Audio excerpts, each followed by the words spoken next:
Hello good morning friends, कैसे हो? Hope सब बढ़िया हो गए। Welcome to my YouTube channel UGC NET commerce made easy.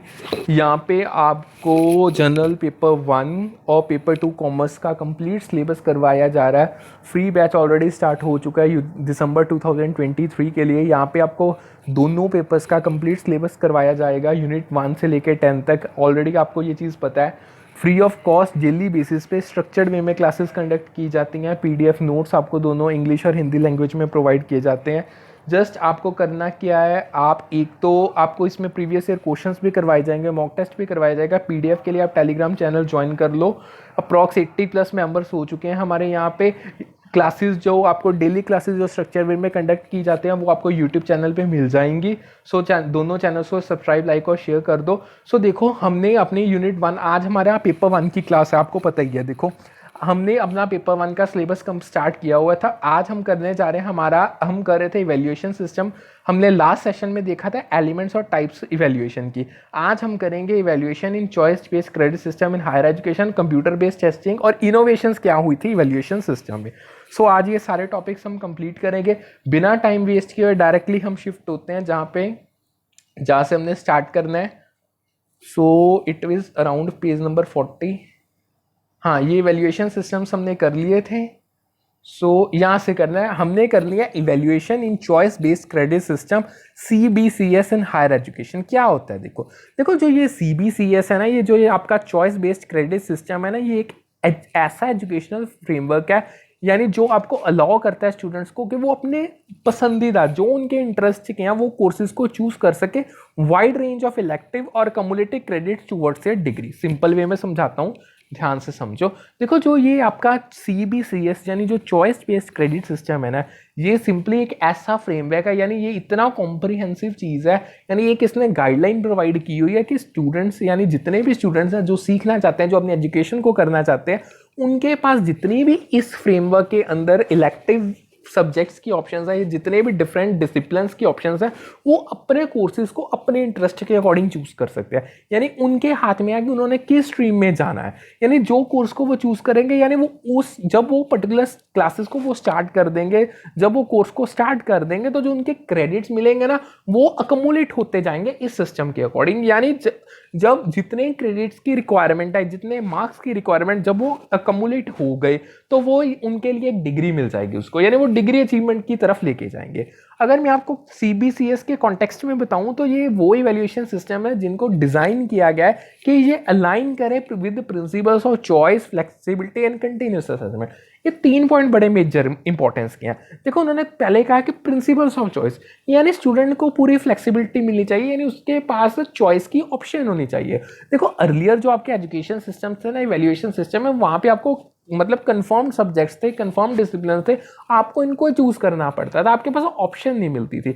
But जो अब ये CBCS सिस्टम है, ये प्रिंसिपल्स ऑफ चॉइस को फॉलो करता है। मतलब स्टूडेंट्स को बकायदा उनको चूज करने की ऑप्शन मिलेगी, उन्हें कौन सा इलेक्टिव कोर्स चूज करना है, कौन सा कोर कोर्स यूज करना है, या सिंपल यानी उन्हें कोई अपने स्पेसिफिक स्किल्स को एनहांस करने के लिए क्या चूज करना है। इसमें फ्लेक्सिबिलिटी है, यानी कोई बर्डन नहीं है। स्टूडेंट अपनी चॉइस के अकॉर्डिंग, अपने इंटरेस्ट के अकॉर्डिंग, जहाँ पे उनकी मास्टरी है, यानी देखो, हर बंदे की, हर स्टूडेंट की एक सब्जेक्ट में मास्टरी होती है, वो उसमें अपने एजुकेशन को परस्यू कर सकता है। और इसमें कंटिन्यूस असेसमेंट की भी फैसिलिटी है। मतलब देखो, ठीक है, टीचिंग इफेक्टिव वे में की जा रही है, बट स्टूडेंट्स ने एक्चुअली कितना सीखा, स्टूडेंट्स को क्या रिजल्ट्स मिले, क्या उनकी असेसमेंट है, अब इसमें वो कंटिन्यूस होगी। आप time to time, period to period students को असेस करते रहोगे कि वो अच्छे से, बच्चों ने जो आपने समझाया वो सीखा या नहीं सीखा, सब कुछ ना। जो जब हम इवैल्यूएशन CBCS में करते हैं, यानी जब इवैल्यूएशन CBCS में होती है, उसके कुछ की फीचर्स हैं। उसमें सबसे पहला फीचर है ना, वो अपने आप में ही एक बहुत इंपॉर्टेंट टॉपिक है, वो है क्रेडिट बेस्ड इवैल्यूएशन का। देखो, जो हमारा CBCS है, ये क्रेडिट बेस्ड इवैल्यूएशन सिस्टम को एम्प्लॉय करता है। मतलब जब क्रेडिट आपका चॉइस बेस्ड क्रेडिट सिस्टम काम करेगा हायर एजुकेशन में, उसमें डैम श्योर है क्रेडिट बेस्ड इवैल्यूएशन सिस्टम काम करेगा ही करेगा। यहाँ यानी इसका मतलब क्या होगा, देखो इसमें हर कोर्स इस तरीके से साइन किया जाता है कि कुछ सर्टेन नंबर ऑफ क्रेडिट्स ना आपके वर्कलोड या लर्निंग आउटकम के बेसिस पे आपको दे दिए जाते हैं। मतलब समझाता हूँ, ध्यान से समझो वो क्या कह रहे हैं। देखो ये सिस्टम इस प्रकार टाइप काम करता है, यानी ये सिस्टम ही इस तरीके से बना है कि जौन सा बच्चा जब मतलब कोई भी स्टूडेंट जब कोई भी कोर्स को स्टार्ट करता है, जो उसको असाइन हो जाता है, जैसे जैसे वो वर्कलोड करता जाएगा, मतलब उसका काम होता जाएगा, वो एक टॉपिक के थ्रू जाता जाएगा या उसकी मतलब इन शॉर्ट वर्कलोड किसी भी टाइप का होता है। सो जो उसकी लर्निंग आउटकम्स निकलेंगे उनको क्रेडिट्स दिए जाएंगे, यानी नंबर्स दिए जाएंगे। क्रेडिट मींस नंबर्स, यानी जो ये क्रेडिट है रिफ्लेक्ट करेंगे कि कितना एक बच्चे ने कोर्स पे टाइम और एफर्ट स्पेंड किया उसको सक्सेसफुली कंप्लीट करने में। समझ रही हो? मतलब देखो अगर मैं मान लूं एक सेमेस्टर है बीकॉम का, अब वो सीबीसीएस में चल रहा है। अब एक सेमेस्टर में बीकॉम पे अप्रॉक्स 3 मंथ्स होते हैं, 3 to 4 मंथ्स होते हैं, यानी बच्चे ने 3 to 4 मंथ्स में, मतलब अगर ये total time spend 3 to 4 months का है, तो क्या बच्चे ने पूरे 3 to 4 मंथ्स स्पेंड किए हैं, ये हो गया टाइम। और जो ये टाइम उसने स्पेंड किया उसमें उसने एफर्ट कितने लगाया, इन चीज़ों को क्रेडिट्स रिफ्लेक्ट करते हैं। यानी जितना बच्चे ने ज़्यादा टाइम स्पेंड किया होगा, जितने उसने एफर्ट्स अपनी पढ़ाई में लगाए होंगे, अपनी डिग्री को कंप्लीट करने के लिए, अपने कोर्स को कंप्लीट करने के लिए लगाए, वो सारे उसको क्रेडिट्स की शेप में मिल जाएंगे, यानी उसको क्रेडिट्स मिलेंगे। समझ गए? देखो जो ये इन शॉर्ट जो आपका सीबीसीएस सिस्टम है ना, ये ना एक स्टूडेंट सेंट्रिक एजुकेशन सिस्टम है, यानी इसका जो प्राइमरी फोकस है ना वो स्टूडेंट्स पे है, यानी ये स्टूडेंट्स के अराउंड घूमता है। ये स्टूडेंट्स को अलाउ करता है कि वो अपनी मर्जी के सब्जेक्ट्स को, अपने मर्जी के कोर्सेज को चूज कर सकते हैं, अपना जो उनका पर्सनलाइज्ड जो उनके माइंड में एक मतलब लर्निंग पाथ है ना उस पर वो चल सकते हैं। मतलब बच्चे पे कोई बर्डन नहीं है, बच्चे को कोई ये नहीं फोर्स करेगा कि उसने ये स्ट्रीम करनी है या ये सब्जेक्ट्स उसको करने पड़ेंगे। अब उसके पास चॉइस है, वो अपने अकॉर्डिंग, अपने डिजायर्स के अकॉर्डिंग वो कोर्सेज को चूज करेगा और अपने लर्निंग पाथ पे चल पड़ेगा। यानी इन शॉर्ट ये सिस्टम ना फ्लेक्सिबिलिटी ऑफर करता है क्रेडिट ट्रांसफर में।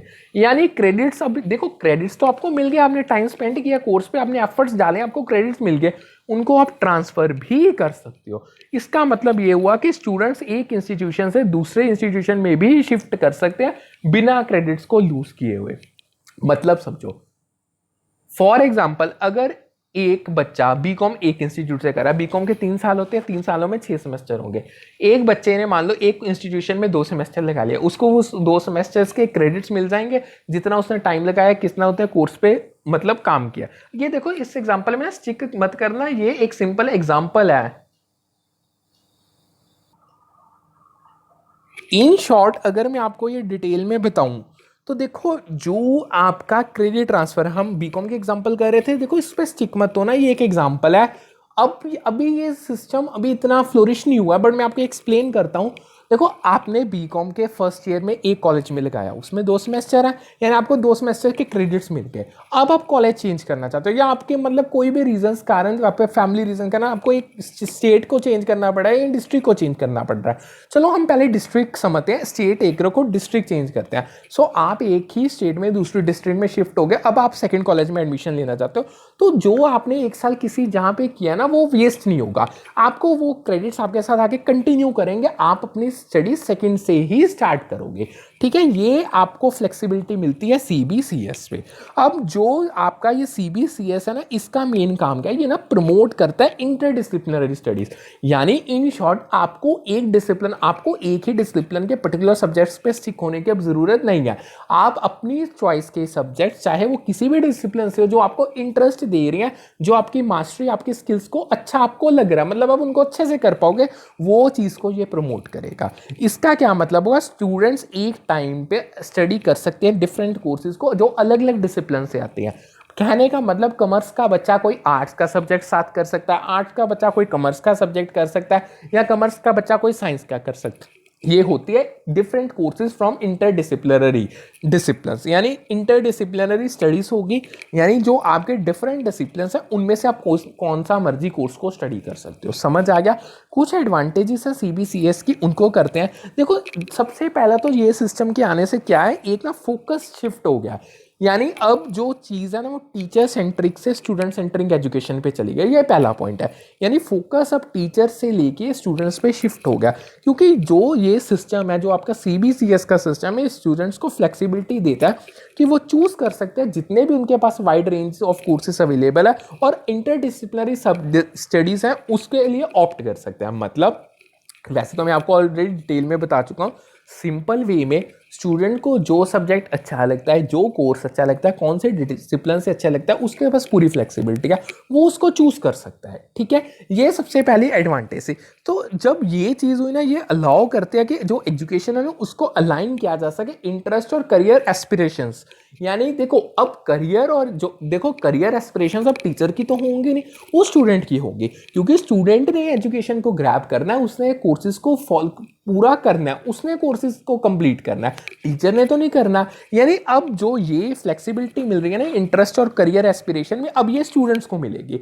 देखो टीचर का काम है पढ़ाना, वो तो ऑलरेडी अपने डिसिप्लिन में मास्टर है, वो तो उसी डिसिप्लिन को टीच करेगा ना। देखो अब डिपेंड स्टूडेंट पे करता है कि उसने कौन सा कोर्स को चूज करना है। सो ये चीज क्लियरली ये बताती है कि फोकस शिफ्ट हो चुका है टीचर सेंट्रिक से लेके स्टूडेंट सेंट्रिक तक। ठीक है, नेक्स्ट हमारे पास आता है offers flexibility in credit transfer. मैंने ये पॉइंट तो मैं आपको ऑलरेडी बड़ी डिटेल में बता चुका हूँ। देखो जो ये हमारा सिस्टम है ना, ये हमें फ्लेक्सिबिलिटी ऑफर करता है क्रेडिट ट्रांसफर्स में। मतलब क्या, यानी आप जब एक कोर्स को एक इंस्टीट्यूशन से शिफ्ट होकर उसको आगे दूसरे इंस्टीट्यूशन में कंटिन्यू करोगे, तो आप इजिली जो आपने वहां पे क्रेडिट्स लिए हैं, गेन किए हैं, जो आपके एफर्ट्स और टाइम के कारण आपको मिले हैं, उनको आप ट्रांसफर कर सकते हो दूसरे इंस्टीट्यूशन से। यानी इन शॉर्ट जो सीबीसीएस है ना, ये फैसिलिटेट करता है क्रेडिट ट्रांसफर। अब क्रेडिट ट्रांसफर करने में कोई भी प्रॉब्लम नहीं है, आप जितने मर्जी इंस्टीट्यूशंस के बीच क्रेडिट ट्रांसफर, यानी कौन सा मर्जी इंस्टीट्यूट ले लो, जितना मर्जी मत को, देखो आप कितने चेंज कर लोगे, ये तो आपको ऑब्वियस चीज क्लियर है। यानी जब आप कोई इंस्टीट्यूशन चेंज करोगे, जो उनके बीच क्रेडिट ट्रांसफर है वो आराम से हो जाएगा। यानी स्टूडेंट्स ये चीज स्टूडेंट्स को अलाउ करते हैं कि वो एक इंस्टीट्यूशन से दूसरे इंस्टीट्यूशन में मूव कर सकते हैं बिना अपने क्रेडिट लॉस के। यानी मतलब आपको ऐसी कोई लायबिलिटी नहीं बेयर करनी पड़ेगी। मतलब अगर आपने इंस्टीट्यूशन चेंज करना है तो आपको स्टार्टिंग से कोर्स को करना पड़ेगा, जहां पे आपने कोर्स छोटा है वहीं से आप कंटिन्यू कर सकते हो। यानी एक तो ये चीज सबसे पहले हेल्प करती है मोबिलिटी और एक्सेस एजुकेशन का, उसको प्रमोट करने के लिए। यानी मोबिलिटी मतलब आप एक जगह से दूसरी जगह पे शिफ्ट हो जाए, यानी मोबाइल होगी आप एजुकेशन। अब यहाँ पे आपको कोई ऐसी लिमिटेशन नहीं है कि आपने वहीं जहां से एक बार अपनी पढ़ाई स्टार्ट कर ली वहीं पे आपको स्टिक करना पड़ेगा। यानी कहीं ना कहीं आपको एक्सेस मिल रहा है एजुकेशन का अच्छे तरीके से। ठीक है, सो अगर तो हम इसकी जो अब एक लाइन समझो, बड़ी इंपॉर्टेंट लाइन है, बहुत बार पेपर में असर्शन रीजन की फॉर्म में आई है, मैचिंग के क्वेश्चंस में भी आई है। वो क्या कह रहे हैं, देखो, under the choice based credit system CBCS students have the opportunity to choose courses from core courses, elective courses and ability enhancement courses। देखो अब ये तीन चीजों का हम आगे डिटेल में भी करेंगे।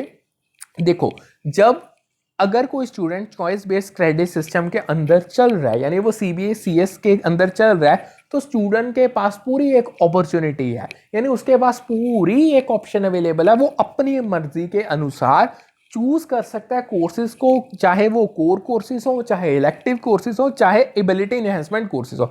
यानी इनमें से स्टूडेंट्स के पास पूरी अपॉर्चुनिटी है कि वो अपने अकॉर्डिंग उसको चूज कर सकता है। यानी इन सिंपल वर्क देखो, ये एक ऐसा फ्रेमवर्क बनाया गया है जो इतनी फ्लेक्सिबिलिटी स्टूडेंट्स को ऑफर कर रहा है, इतनी चॉइस स्टूडेंट्स को दे रहा है कि वो अपने इंटरेस्ट और जो उनका लर्निंग पाथ है, जिसपे वो चलना चाहते हैं, उसके अकॉर्डिंग सब्जेक्ट्स को, कोर्सेज को चूज कर सकते हैं। यानी ये जो सिस्टम था ना, इसे यूजीसी ने यानी यूनिवर्सिटी ग्रांट्स कमीशन ने इंट्रोड्यूस किया था हायर एजुकेशन इंस्टीट्यूशंस के लिए। इन शॉर्ट ये चीज आप याद रखना, मार्क माई वर्ड्स, बहुत बार पूछा गया पेपर में कि CBCS को किसने इंट्रोड्यूस किया है। जो इसका करेक्ट आंसर विल बी, इसको यूनिवर्सिटी ग्रांट्स कमीशन ने, यानी जो यूजीसी जो हेड है, जो पूरे इंडिया के हायर इंस्टीट्यूशंस को गवर्न करता है, जो पॉलिसीज फ्रेमवर्क बनाता है, उन्होंने इसको चूज किया, मतलब इसको इंट्रोड्यूस किया था। समझ आ गया यहाँ तक? देखो अगर आपको कोई भी डाउट है, आप मुझे चाहे टेलीग्राम पे मैसेज करो, चाहे मुझे आप डिस्कशन ग्रुप में करो, यूट्यूब के कमेंट सेक्शन में मेंशन करो, आपका डाउट क्लियर करना मेरी रिस्पॉन्सिबिलिटी, मेरी ड्यूटी है। सो बस एक चीज़ है, मैं आपको अगेन हर वीडियो में आपको मैं कहूँगा ही कहूँगा, क्योंकि ये चीज़ आपके ही बेनिफिट की है, आप वीडियो सेशंस के जरूर गो थ्रू हो। पीडीएफ्स, और ठीक है आपको मिल रही हैं, वो मिलती रहेंगी। पहले आप सेशन देखो, टीचर की गाइडेंस एक ज़रूरी चीज़ है, आपको बहुत चीज़ें समझ आएंगी, फिर आप पीडीएफ से गो थ्रू, आपके कॉन्सेप्ट इतने अच्छे से क्लियर होंगे कि जैसा मर्जी क्वेश्चन आपको उस कॉन्सेप्ट से बन जाए, वो आपको उसका आंसर आता ही होगा। अब एक टॉपिक आता है जो बहुत इंपॉर्टेंट है, वो है module on environmental studies at undergraduate level. देखो ये क्वेश्चन, ये टॉपिक बहुत बार आया।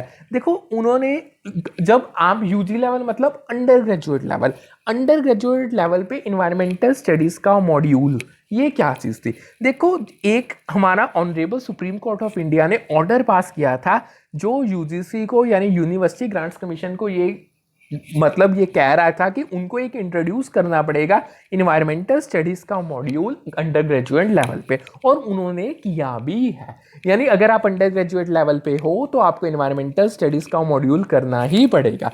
यानी जो ये मॉड्यूल है ना, इसका मेन एम था कि एक तरीके से अवेयरनेस क्रिएट की जा सके और नई नई नॉलेज स्टूडेंट्स को इन्वायरमेंटल इश्यूज के रिगार्डिंग दी जा सके। देखो आपको पता है इन्वायरमेंट अब at a verge of extension है, सो बहुत स्टेप्स आपको उठाने पड़ेंगे इन्वायरमेंटल इश्यूज को कंट्रोल करने के लिए, उनको सस्टेन करने के लिए, उनको एक मैनेज करने के लिए। सो आप ये सारी चीज़ें तभी कर पाओगे। देखो जो बच्चा इस फील्ड में चल रहा है, जो एजुकेशन ले रहा है, डैम श्योर वो जा तो आके जाके जॉब करेगा या वो बिजनेस को ओपन करेगा। सो कहीं ना कहीं उसके इन्वायरमेंट के साथ उसका रिलेशन होगा ही होगा। इवन अगर मैं स्ट्रेट फॉरवर्ड बताऊं तो आप इन्वायरमेंट में ही सर्वाइव कर रहे हो, तो तब भी आपका रिलेशन बन रहा है। सो आपकी रिस्पॉन्सिबिलिटी बनती है कि आपने इन्वायरमेंट को कहीं ना कहीं प्रोटेक्ट करना ही करना है। सो इन्वायरमेंट तभी प्रोटेक्ट हो पाएगी जब आपके पास इन्वायरमेंटल इश्यूज के रिगार्डिंग नॉलेज होगी, और ये नॉलेज हमें जो मॉड्यूल है इन्वायरमेंटल स्टडीज का जो यूजीसी ने इंट्रोड्यूस किया था as per orders of honourable supreme court of India, so वो इंप्लीमेंट कर रही है। इवन सस्टेनेबल डेवलपमेंट के बारे में बताया जाता है, क्या सस्टेनेबल डेवलपमेंट है, किस तरीके से इसे अचीव किया जाएगा, इन्वायरमेंटल को कंजर्व करने की क्यों जरूरत है। देखो हमारी इन्वायरमेंट इतने, इसमें जो रिसोर्सेज जो हमें मिल रहे हैं इंडिया में, तो खास करके अबंडेंस ऑफ नेचुरल रिसोर्सेज है, वो डिप्लीट हो रहे हैं, वो खत्म हो रहे हैं। फ्यूचर जनरेशंस को भी सर्वाइव करना है। हम ये चीज बिल्कुल नहीं है कि अब जो प्रेजेंट जनरेशन है ये इन्वायरमेंट सिर्फ उसके लिए। देखो ये इन्वायरमेंट तो आने वाली पता नहीं कितनी अनगिनत पुश्तें हैं, यानी कितनी भी जनरेशन है उनके लिए अभी है। सो उनका भी शेयर है। सो हमें इन्वायरमेंट उनको एज इट इज साफ सुथरी छोड़ के जानी है। सो ये सारी चीज़ें हमें मॉड्यूल जो इन्वायरमेंटल स्टडीज़ का जो इंट्रोड्यूस किया वो समझाता है। यानी ये एक कंपलसरी कोर्स है अंडर ग्रेजुएट स्टूडेंट्स के लिए हर डिसिप्लिन में।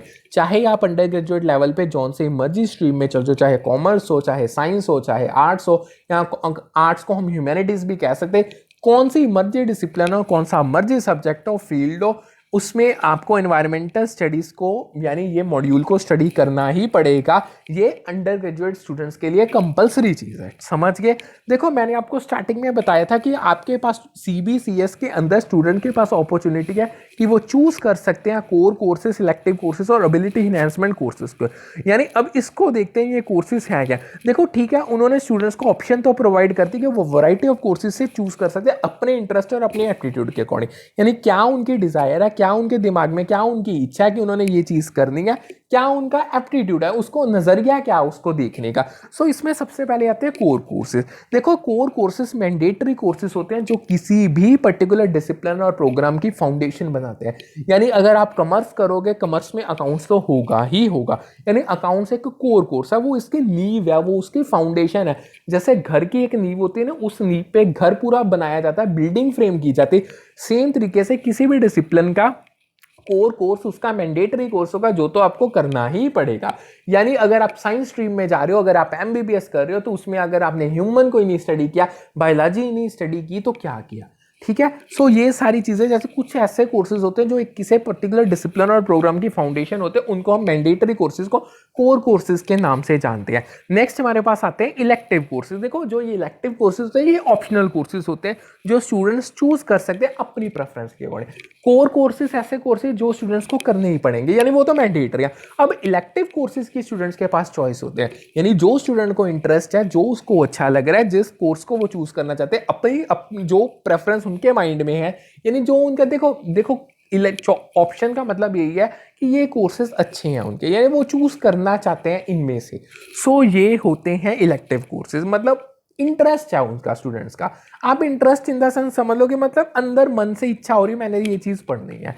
लास्ट हमारे पास आते हैं एबिलिटी इनहेंसमेंट कोर्सेज। अब देखो जो ये एबिलिटी इनहेंसमेंट कोर्स है इनका नाम ही बताता है, इन कोर्सेज को डिज़ाइन ही इसलिए किया गया कि आप स्पेसिफिक स्किल्स और एबिलिटी को इनहेंस कर पाओ। यानी देखो हर बंदे में कोई ना कोई स्पेसिफिक स्किल होती है, अब उस स्किल को किस तरीके से, उस एबिलिटी को किस तरीके से पॉलिश करना है, उसको इनहेंस करना है, उनके लिए ये एबिलिटी इनहेंसमेंट कोर्सेज होते हैं। समझ आ गया आपको टॉपिक ये अच्छे से? देखो इन शॉर्ट ये एक ऐसा एजुकेशनल सिस्टम है जिसमें इतनी फ्लेक्सिबिलिटी इनहेरेंट है कि यानी मल्टीपल डिसिप्लिन से चॉइस मिल रही है। यानी आप मल्टीपल डिसिप्लिन से चॉइस को अपनी फ्लेक्सिबिलिटी, अपनी ऑप्शन को एक्सरसाइज करके सब्जेक्ट्स चूज कर सकते हो, कोर्सेज चूज कर सकते हो।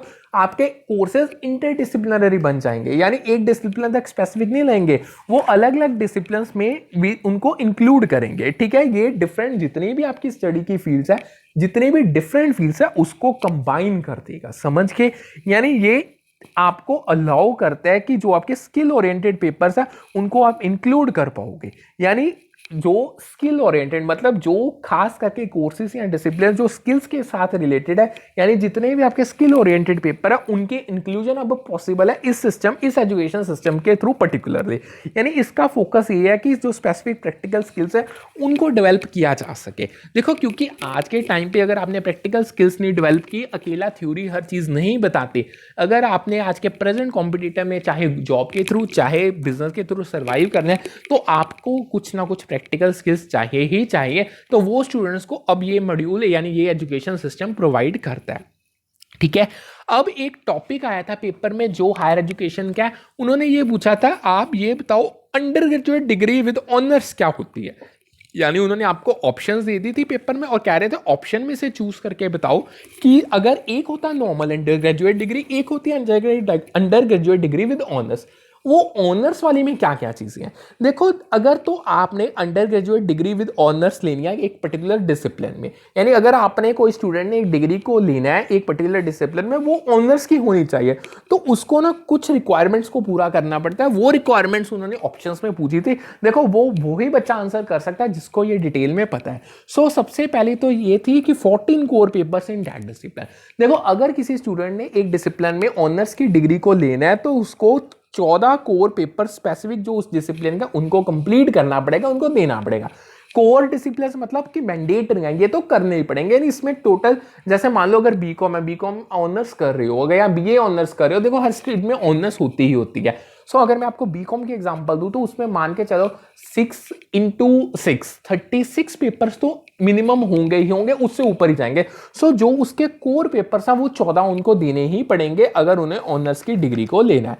सेकेंड है 2 एबिलिटी इनहेंसमेंट कंपल्सरी कोर्सेज। अगर तो किसी बच्चे ने ऑनर्स की डिग्री लेनी है किसी पर्टिकुलर डिसिप्लिन में तो उसको 2 एबिलिटी इनहेंसमेंट कंपल्सरी कोर्सेज को कंप्लीट करना ही पड़ेगा। इस जो डिजाइन किए गए हैं उसकी जो स्पेसिफिक एबिलिटी और स्किल्स का उनको इनहेंस करने के लिए, यानी ये रिक्वायरमेंट्स है। देखो सबसे पहले 14 कोर स्पेसिफिक पेपर्स देने पड़ेंगे, उसके बाद 2 एबिलिटी इनहेंसमेंट कंपल्सरी कोर्सेज को कंप्लीट करना पड़ेगा।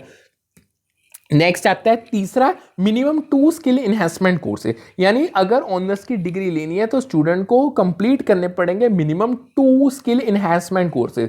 पहले एबिलिटी इनहेंसमेंट थे, अब स्किल इनहेंसमेंट, ये भी 2 कोर्सेज कंप्लीट करने पड़ेंगे जो उसको हेल्प करेंगे उसकी स्पेसिफिक स्किल्स को इनहेंस करने के लिए, डेवलप करने के लिए।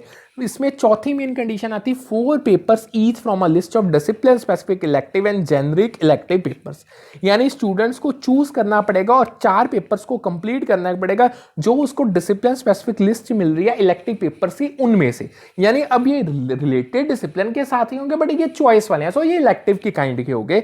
सो उसको वो लिस्ट से जेनरिक इलेक्टिव पेपर्स को 4 पेपर्स को कंप्लीट करना पड़ेगा, तभी वो, अगर ये चारों उसकी रिक्वायरमेंट्स पूरी होंगे तभी स्टूडेंट ऑनर्स की डिग्री को गेन कर पाएगा, उसको अचीव कर पाएगा। एक बार मैं आपको रिपीट कर देता हूं, बहुत इंपॉर्टेंट क्वेश्चन है। देखो सबसे पहले उसको 14 कोर पेपर्स अपने डिसिप्लिन में देने पड़ेंगे, उसके बाद 2 एबिलिटी इनहेंसमेंट कंपल्सरी कोर्सेज करने पड़ेंगे, मिनिमम 2 स्किल इनहेंसमेंट कोर्सेज करने पड़ेंगे। यानी ये मिनिमम है, चाहे ज्यादा कर सकता है बट 2 तो करने ही पड़ेगा। और लास्ट में 4 पेपर, एक तो डिसिप्लिन स्पेसिफिक इलेक्टिव के और जेनरिक इलेक्टिव पेपर्स के देने ही पड़ेंगे, 4-4 दोनों के, समझ के। सो अगर आपको कोई भी डाउट है तो आप पूछ सकते हो। होप सो मैंने आपको बहुत डिटेल में कराया कि आपको समझ आ ही गया होगा। देखो एक बार आपको पीछे चलते हैं, हमने शुरू किया है evaluation in choice based credit system in higher education. उसमें हमने की फीचर्स करे हैं। की फीचर में सबसे पहला क्रेडिट बेस्ड इवैल्यूएशन था, ये हमारा कंप्लीट हो चुका है। यानी अब हम अपने सेकंड मेन फीचर पे आ गए जो है कंटिन्यूस असेसमेंट का। देखो जो सीबीसीएस है ना, इसका मेन इंफोसिस है, यानी मेन क्या प्राइम इंपॉर्टेंस है, किस चीज को दे रहा है, ये दे रहा है कंटिन्यूस असेसमेंट को। यानी जो असेसमेंट होगी ना इस एजुकेशन सिस्टम में वो कंटिन्यूस होगी, मतलब at regular intervals of time, at regular periods of time, through out the semester और एकेडमिक ईयर। यानी आपकी असेसमेंट अब एक बार ही नहीं होगी, वो कंटिन्यूसली चलती रहेगी आपके पूरे सेमेस्टर में, या अगर आप सेमेस्टर सिस्टम को फॉलो कर रहे हो, या अगर आपका एनुअल सिस्टम है तो उसमें एकेडमिक ईयर में। जो ये सिस्टम है ना, ये इनकॉर्पोरेट करता है अलग अलग तरीके के असेसमेंट टास्क को। जैसे असाइनमेंट्स आपको मिलती रहेंगी, आपको असाइनमेंट्स कंप्लीट करनी पड़ेगी, तभी आपको जो रिक्वायर्ड क्रेडिट्स हैं वो आपके पूरे होंगे। क्विजेस में आपको हिस्सा लेना पड़ेगा, आपको प्रोजेक्ट्स बना के देने पड़ेंगे टाइम टू टाइम, आपको प्रेजेंटेशंस देनी पड़ेंगी क्लासेस में, आपको क्लास में पार्टिसिपेशन करना पड़ेगा, आपको एक्टिवली स्टूडेंट्स को एंगेज होना पड़ेगा अगर आपने क्रेडिट्स को गेन करना है। यानी ये सारी चीजें हेल्प करेंगी स्टूडेंट के प्रोग्रेस को इवेल्युएट करने के लिए, और उसका ये हमें उनकी लर्निंग आउटकम्स पता चलेंगी, उसने कुछ अचीव किया है या नहीं किया, या वो ऐसा डम बैठा है। सो इसमें जो असेसमेंट है ना वो कंटिन्यूस की गई है। यानी असेसमेंट वन शॉट नहीं होगी कि एक बार ही होगी, बस एक पेपर में बैठ गया बच्चा, वो पास हो गया तो वो आगे प्रमोट हो जाएगा। असेसमेंट अब कंटिन्यूस होगी, समझ गए। नेक्स्ट आता है इंटरनल एंड एक्सटर्नल इवैल्यूएशन। देखो अब जो इवैल्यूएशन हो रही है इस सिस्टम सीबीसीएस में, उसमें इंटरनल और एक्सटर्नल दोनों कंपोनेंट्स होंगे। क्या चीज है, देखो इंटरनल इवैल्यूएशन है वो कंडक्ट की जाएगी इंस्ट्रक्टर और इंस्टीट्यूशन, यानी जो इंस्टीट्यूशन में बच्चा पढ़ रहा है, जो कोर्स वो कंप्लीट कर रहा है, जो इंस्ट्रक्टर उसे गाइडेंस दे रहा है, या जो इंस्टीट्यूशन के मतलब गाइड्स हैं, यानी जो इंस्टीट्यूशन के गाइड्स है वो उसे एग्जामिन करेंगे इंटरनली, वो इंटरनली इवेल्युएट करेंगे स्टूडेंट के प्रोग्रेस को और क्या उसने लर्निंग आउटकम्स अचीव किए। देखो और जो एक्सटर्नल इवेल्युएशन है उसमें एक्सटर्नल एग्जामिनर आएंगे जो इंस्टीट्यूशंस के नहीं होंगे, वो बाहर से आएंगे। वो इवेल्युएशन बॉडीज होंगी जो एक फेयरनेस और इंपार्शियल वे में स्टूडेंट को आके असेस करेंगे, उसको इवेल्युएट करेंगे। अगर मैं आपके एग्जांपल के थ्रू बताऊं, देखो आप स्कूल्स में हो, जब आप +2 के पेपर्स देते हो, बोर्ड के पेपर, देखो +1 तक जब आपके पेपर्स होते हैं वो स्कूल लेवल पे होते हैं, उसमें जो आपके प्रैक्टिकल एग्जामिनेशन होती है, देखो आपको यही पेपर का फ्रेमवर्क है ना, 100 मार्क्स का पेपर होता है, 80 की थ्योरी, 20 का प्रैक्टिकल। और जो 20 का प्रैक्टिकल है 11th क्लास तक वो आपके इंटरनल, यानी जो टीचर्स आपको पूरा साल पढ़ाते हैं या जो आपके एचओडीज हेड ऑफ डिपार्टमेंट्स है वो ही आपका प्रैक्टिकल कंडक्ट करते हैं, वो इंटरनल इवैल्यूएशन होती है। अब जब 12th में आते हो यानी +2 के आप फाइनल पेपर दे रहे हो, जो इसमें 20 मार्क्स का प्रैक्टिकल होगा वो और कोई स्कूल का और कोई इंस्टीट्यूट का टीचर या एचओडी आता है वो आपको इवैल्यूएट करता है, ये होती है एक्सटर्नल इवैल्यूएशन। यानी इन शॉर्ट एक्सटर्नल इवैल्यूएशन में जो आपके इवैल्यूएटर्स होते हैं वो आउट ऑफ द इंस्टीट्यूट होते हैं, मतलब आपके इंस्टीट्यूट्स के नहीं होंगे, ठीक है। आगे आता है नेक्स्ट मेन फीचर आता है grading and grade point average GPA का। देखो जीपीए बहुत ज्यादा फेमस है। अब जो सीबीसीएस है ना ये यूटिलाइज कर रहा है ग्रेडिंग सिस्टम को स्टूडेंट की परफॉर्मेंस को एक्सेस करने, और एक्सेस नहीं मतलब असेस करने के लिए, दोनों वर्ड्स में फर्क है एक्सेस और असेस में। सो देखो जो ये सिस्टम है इसमें देखो कंटिन्यूस इवैल्यूएशन है, इंटरनल और external evaluation and continuous assessment है। So grading system is one of the best option जो आपकी स्टूडेंट की परफॉर्मेंस को असेस कर सकता है। देखो ग्रेड्स असाइन किए जाते हैं एक प्रीडिटरमाइंड क्राइटेरिया और असेसमेंट आउटकम से। ग्रेड्स पहले बनाए जाते हैं कि अगर आपका पहले ना स्टैंडर्ड सेट कर दिए जाते हैं, प्रीडिटरमाइंड क्राइटेरिया सेट किया जाता है कि आपकी असेसमेंट आउटकम अगर आप इतनी पे पहुंचोगे तो आपको ये ग्रेड अलॉट कर दिया जाएगा, ठीक है। ये होता है ग्रेडिंग सिस्टम। अब जो इसमें जीपीए है, जो ग्रेड पॉइंट एवरेज है, इसको कैलकुलेट किया जाता है by assigning specific numerical values to grades, providing an overall measure of student performance. Simple way में बताता हूं, बहुत इजी लैंग्वेज में समझाता हूं। देखो ग्रेडिंग सिस्टम का क्या, आपने एक पहले प्री डिटरमाइन कर लिया ग्रेड्स की, अगर ये बच्चा इतनी जगह पे पहुंचा या इतनी स्पेसिफिक चीजें उसने क्रेडिट्स गेन कर लिए तो हम उसको ये ग्रेड दे देंगे। ग्रेड माइट भी A B C D कोई भी हो सकता है, यानी जो सेट किया उन्होंने A+A B+B C+C ये भी हो सकता है। अब जीपीए क्या चीज है, देखो आपने ग्रेड्स तो ऑलरेडी दे दिए, जीपीए में आप क्या करते हो, एक पर्टिकुलर ग्रेड को एक न्यूमेरिकल वैल्यू यानी एक नंबर देते हो, वो होता है ग्रेड पॉइंट एवरेज। समझ गया आपको? यहां तक अगर आपको कोई डाउट है तो आप पूछ सकते हो। आगे नेक्स्ट हमारा फीचर आता है क्रेडिट ट्रांसफर एंड अकमुलेशन का। देखो जो सीबीएस का ये जो हमारा चॉइस बेस्ड क्रेडिट सिस्टम है ना, ये अलाउ करता है क्रेडिट ट्रांसफर को और अकमुलेशन को। मार्क माय वर्ड्स, अकमुलेशन और ट्रांसफर, बहुत बड़े इसके दो बेनिफिट्स हैं। देखो क्रेडिट्स को अकमुलेट करना यानी क्रेडिट से जोड़ता है। मतलब मान को अगर मैं आपको एग्जांपल के थ्रू समझाऊं, आप बीकॉम कर रहे हो, स्टिक मत हो ना, बस समझाने के लिए आपको एग्जांपल मैं ले रहा हूं। 6 सेमेस्टर्स है, अगर मान लो एक सेमेस्टर के आपको 6 क्रेडिट्स मिल रहे हैं, ठीक है, यानी मैक्स 6 क्रेडिट्स है, कम जितने मर्जी आपकी परफॉर्मेंस के अकॉर्डिंग हो सकता है, तो यानी 6 इंटू 6 आपको 36 क्रेडिट मिलेंगे टोटल। और उन्होंने कंडीशन रख ली, देखो टोटल 36 क्रेडिट बनते हैं, जिस बच्चे के 25 से ऊपर क्रेडिट्स आ गए उसको डिग्री ग्रांट कर दी जाएगी। सो आप जितने जितने हर सेमेस्टर में क्रेडिट्स लेते जाओगे वो कम्युलेट होते जाएंगे। जब आपके 3 साल यानी 6 सेमेस्टर्स कंप्लीट हो गए, फिर एट द एंड आपको आके पता चलेगा कि आपने 25 से ऊपर आपके क्रेडिट बन रहे हैं या नहीं बन रहे। अगर तो आपके 25 से ऊपर क्रेडिट बन गए तो आपको डिग्री मिल जाएगी, अगर नहीं बने तो आपको और इंप्रूवमेंट करके दोबारा से कुछ कोर्सेज को करना पड़ेगा। ये होती है अकमुलेशन। अब मान लो कोई बच्चा है, देखो उसने पहले एक इंस्टीट्यूशन से अपना पहला साल कर लिया, कंडीशन वो है उसको भी 25 क्रेडिट मिनिमम चाहिए बीकॉम को कंप्लीट करने के लिए। उसने एक इंस्टीट्यूशन से अपनी बीकॉम कर ली, उसको वहां से 10 क्रेडिट मिल गए। अब वो उसके 10 क्रेडिट वेस्ट नहीं हो गए, अगर वो इंस्टीट्यूट चेंज करता है उसके वो 10 क्रेडिट मतलब ट्रांसफर हो जाएंगे, वो उसके साथ ही जाएंगे। सो ये होता है क्रेडिट का ट्रांसफर। अब ये दो चीजें इस सिस्टम में इतनी अच्छे से अवेलेबल है कि ये स्टूडेंट्स को इनेबल करते हैं कि वो अपनी पसंदीदा कोर्सेज को कहीं भी कोई भी इंस्टीट्यूशन यानी अलग अलग इंस्टीट्यूशन जो उनको पसंद है वहां जाके वो कर सकते हैं कंटिन्यू। वो उनके क्रेडिट्स अकमुलेट होते जाएंगे जब तक उनकी डिग्री की अचीवमेंट या ग्रांट उनको डिग्री नहीं होती। यानी जो ये इवैल्यूएशन सिस्टम है ये फैसिलिटेट करता है रिकॉग्निशन और ट्रांसफर क्रेडिट बिटवीन इंस्टीट्यूशन। यानी हर इंस्टीट्यूशन पिछले इंस्टीट्यूशन के क्रेडिट्स को बराबर से बाकायदा रिकॉग्निशन देगा, उसको कंसीडर करेगा और ट्रांसफर इसमें क्रेडिट्स का बहुत अच्छे से पॉसिबल है। और आज के सेशन का अब लास्ट फीचर हम करने जा रहे हैं। वैसे मैंने सोचा था मैं आपको काफ़ी कुछ करवाऊंगा, but due to time shortage आज मेरा छोटा हमारा सेशन फिर 31 मिनट्स का ही रहेगा। कल से हम ट्राई करते हैं अपने सेशंस को थोड़ा और लेंथी करने को। लास्ट पॉइंट आता है इसमें elective courses and interdisciplinary assessment. देखो अब तो मैंने आपको इतनी बारी बता दिया कि ये सिस्टम ये क्या है, कि ये wide range of elective courses में स्टूडेंट्स को ऑप्शन प्रोवाइड करता है कि स्टूडेंट्स परस्यू कर सकते हैं अपने इंटरेस्ट और एक्सप्लोर कर सकते हैं इंटरडिसिप्लिनरी सब्जेक्ट्स को। ये तो चीज़ अब मैं उनको रिपीट करने की जरूरत है, पता नहीं मैंने 1000 बारी कितनी बार रिपीट कर दिया अभी। यानी कि आपको सिंपल चीज़ है, स्टूडेंट अपने इंटरेस्ट का अपनी चॉइस का जोन से मर्जी डिसिप्लिन से उठा के सब्जेक्ट्स को पढ़ सकता है। चॉइस बेस्ड क्रेडिट सिस्टम के अंदर वो अपने इंटरेस्ट के अकॉर्डिंग अपने कोर्स को अपनी एजुकेशन को परस्यू कर सकता है। यानी जो इवैल्यूएशन सिस्टम है वो अकोमोडेट करते हैं हर इलेक्टिव कोर्स की जो डाइवर्स नीड्स है और इंश्योर करते हैं कि जो असेसमेंट हो रही है डिसिप्लिनरी स्किल्स और कॉम्पिटेंस की ही हो। अब समझो इसका मतलब क्या हुआ है। देखो ठीक एक पॉइंट पे अगर वो कह रहा है, ये सिस्टम ये कह रहा है कि आप कौन से मर्जी डिसिप्लिन से कोई भी कोर्स या सब्जेक्ट लेके आप परस्यू कर सकते हो जो आपके इंटरेस्ट का है, ये ठीक है। अब वो साथ ही ये कह रहा है, देखो अगर उन्हें आपको ये ऑप्शन दिया कि आप अपने इंटरेस्ट का कोई भी डिसिप्लिन से सब्जेक्ट उठा के कर सकते हो, कोई भी कोर्स कर सकते हो, तो आपकी जो असेसमेंट होगी ना वो भी इंटरडिसिप्लिनरी होगी। यानी वो भी यानी असेसमेंट का क्राइटेरिया भी सेम नहीं रहेगा।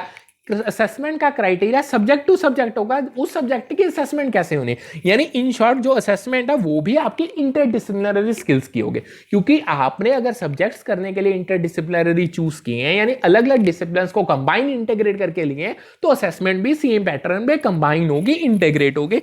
आप चूज कर दो। यानी इन शॉर्ट इसका सिंबल एक ही मोटो है कि जो डाइवर्स नीड्स हैं स्टूडेंट्स की, यानी जो अलग अलग है being an individuals in their nature, वो सारी डिफरेंट नीड्स जो उनके सब्जेक्ट्स के रिलेटेड है वो पूरी हो सके, उनके पढ़ने से लेके उनकी असेसमेंट तक, उनकी इवैल्यूएशन तक।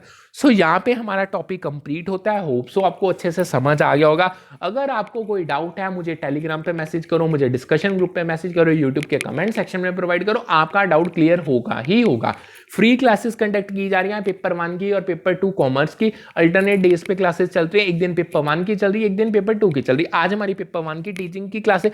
एक मैं चीज आपको खास तौर पे मेंशन करना चाहता हूं, कल हमारा सिलेबस कंप्लीट हो जाएगा, उसके बाद मैं 6 से 7 क्लासेस 100% शॉर्टर टॉपिक्स की पेपर 1 में साथ ही साथ कंडक्ट करूंगा। यानी वो टॉपिक्स करवाऊंगा जो पेपर में आए हैं, मतलब डायरेक्टली हम टॉपिक्स करेंगे विद क्वेश्चंस। मतलब क्वेश्चंस उसमें कवर अप हैं, ठीक है। सो उन क्लासेस को आप मिस मत करना। वैसे तो आपको इन क्लासेस को भी नहीं मिस करना चाहिए। मैं तो आपको पता नहीं कितनी बार कह चुका हूं, आपको वीडियो सेशन जरूर देखना चाहिए, फिर ही पीडीएफ के थ्रू गोन थ्रू तो होना चाहिए, बाकी करनी आपने खुद की है। सो मैं तो जस्ट एक सजेशन दे सकता हूँ, गाइडेंस दे सकता हूँ। सो आज का सेशन हम यहाँ पे करते हैं वाइंड अप। कल हमारे पेपर 2 कॉमर्स की क्लास चलेगी। हमने 3rd यूनिट बिजनेस इकोनॉमिक्स की स्टार्ट कर दिया, जो कि मोस्ट वेटेड यूनिट है पेपर में, जो सबसे ज्यादा क्वेश्चन आते हैं। सो कल उसकी सेशन की जर्नी कंटिन्यू करेंगे सिलेबस की। आज का सेशन हम करते हैं वाइंड अप। पीडीएफ आपको इसकी इंग्लिश और हिंदी लैंग्वेज में दोनों को ही मिल जाएगी, जितनी भी क्लासेस कंडक्ट हो रही है। So good afternoon, have a nice day head. आज का सेशन करते हैं वाइंड अप। कल मिलेंगे विद पेपर 2 कॉमर्स के with a new session with a new set of topics. मिलते हैं फिर कल।